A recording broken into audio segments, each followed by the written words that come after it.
Hafa Guam, I'm Joanna Delphin from the Joint Region Marianas Public Affairs Office, and today on Island Images, we're visiting the War in the Pacific National Historical Park Stell Newman Visitor Center in Santa Rita. The museum actually just underwent a renovation, and today we'll be taking a look at some of the really cool interactive things that they have. So come on, let's take a tour.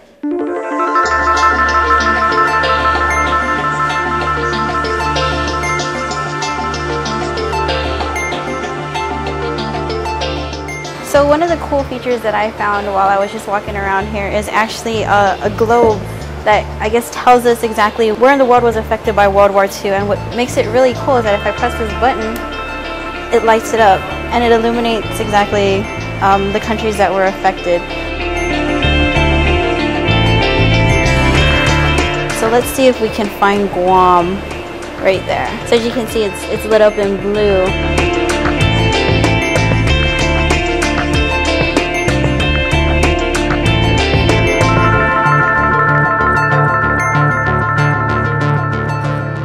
Today with me we have Ranger Dan Brown from the War in the Pacific National Historical Parks. Dan, thank you for being with us today and showing us this wonderful new museum that you guys have in place. Now, we were discussing a little bit earlier about the name of the museum. Can you go ahead and tell us a little bit about it? This is the Museum for War in the Pacific National Historical Park.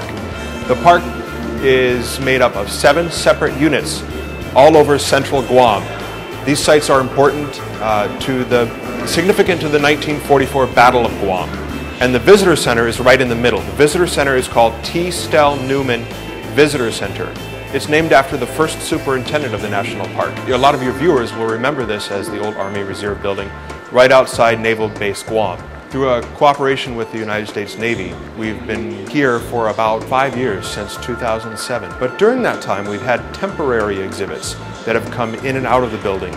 Ultimately, the park staff were planning for this permanent exhibit to be installed for Liberation Day 2012. The museum exhibits opened to the public on July 21st of this year, 2012, Liberation Day.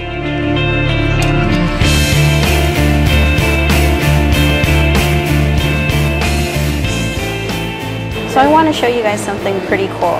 My grandmother has told me so many stories of the war, and whenever she mentions the war, one of the cool things that she talks about is a very popular song called Dear Old Uncle Sam, Won't You Please Come Back to Guam. And here at the museum, you can actually listen to the song. If I just go ahead and pick this up and press this button, I can actually hear that song. So it's pretty cool. Sam, my dear Uncle Sam, won't you please come back to Guam?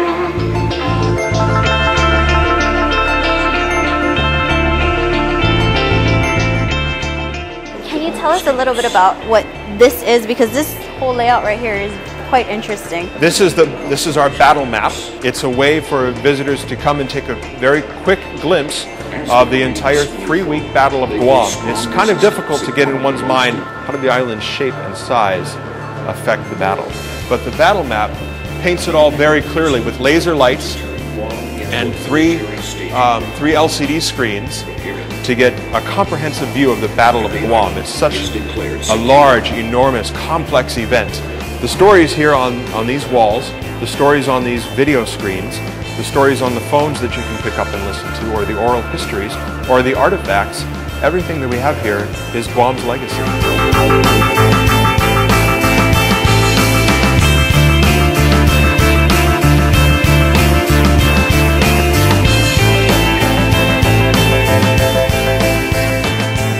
This museum has set new standards not only for this park, War in the Pacific National Historical Park, but for many parks within the National Park Service because of its achievements in technology and accessibility. And I challenge your viewers to come in and find out why. Did you hear that, guys? You have a challenge to come and visit the museum when you have a chance. We're open every day from 9 a.m. to 4:30 p.m. Well, that's all the time we have for this show. Stay tuned, Guam, for more Island Images. Adios! It says, find it. During the war, many Americans were forced to learn a new geography lesson. Places they had never heard of, like Eniwetok and Tara, made headline news. Can you find Eniwetok on the map? Let's see. Let's try up here. Oh. Which one is it?